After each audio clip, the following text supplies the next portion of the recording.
Mario Kart 8 Deluxe Booster Course. 6 goddamn waves of 8 tracks apiece, my god. And we all said Mario Kart 8 was dead. This was more or less an incentive for the Nintendo Online Expansion Pass, which lots of people did not consider a value at the time prior, and it definitely helped a bit. And you could still buy this DLC individually. These were to be mostly composed of retro tracks from previous Mario Kart games, and later we'd find out that a decent number of these tracks, if not basically all of them, come from Mario Kart Tour, whether it was new to that game or just a retro track from that version. But there is one thing we have to talk about here. Looking at the preview for Wave 1, there seemed to have been a major shift in graphical style here. It definitely didn't look as good as the base game, and fans were in the absolute right to point that out. But there's always a caveat. I mean, this is technically a trailer, it's not the final game, and it could be improved. Pokemon fans always say that too. Well, Wave 1 would release the following month, and it looked...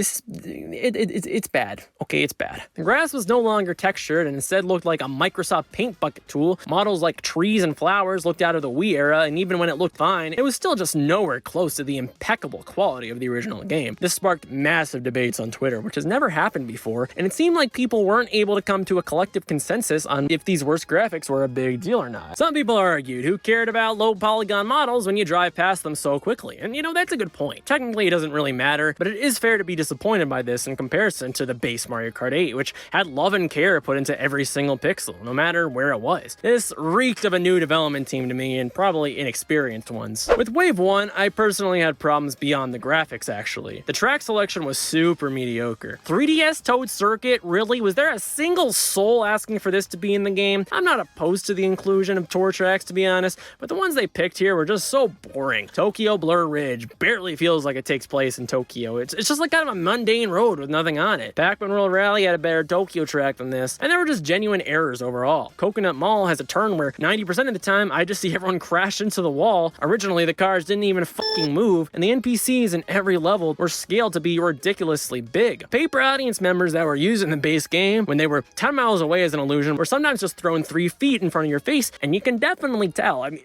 they're not even trying to hide it. Well, the good news is I would argue future waves were much better. The graphics were heavily improved for one. Now, occasionally you get another paint bucket green track like Rock Mountain, but there are some tracks here that I would argue almost look as good as the base game, such as Mario Kart 7's Rainbow Road. Whoever brought this track over deserves a raise. In my opinion, it might be the best Mario Kart track of all time, or at least top 5. I made that claim for a lot of tracks today, I know, but it can't help it. I love Mario Kart. So here's the thing about the Booster Pass. If Mario Kart Tour didn't exist, I can bet you with the certainty of 100 moons that they probably wouldn't have done it. Most, if not all tracks either A, are outright from Tour, B, debuted in Mario Kart 8 Deluxe, only to appear in Tour a few days or weeks later, or C, the majority, are retro courses that appeared in the other games that appeared in Tour first, meaning they could just copy those assets. I think most Mario Kart fans are mixed on the whole ordeal, but here's the thing. Mario Kart's fun. Even when I think the choices are mediocre or the graphics are bad, we're still all playing one of the best racing games ever made, and on what feels like new courses at least. And as someone who hates Tour, the new to Tour tracks like Merry Merry Mountain, Ninja Hideaway, and even a goddamn Yoshi's Island track, they're always going to be new to me at least. And it means I can keep up my streak of never playing Mario Kart Tour again.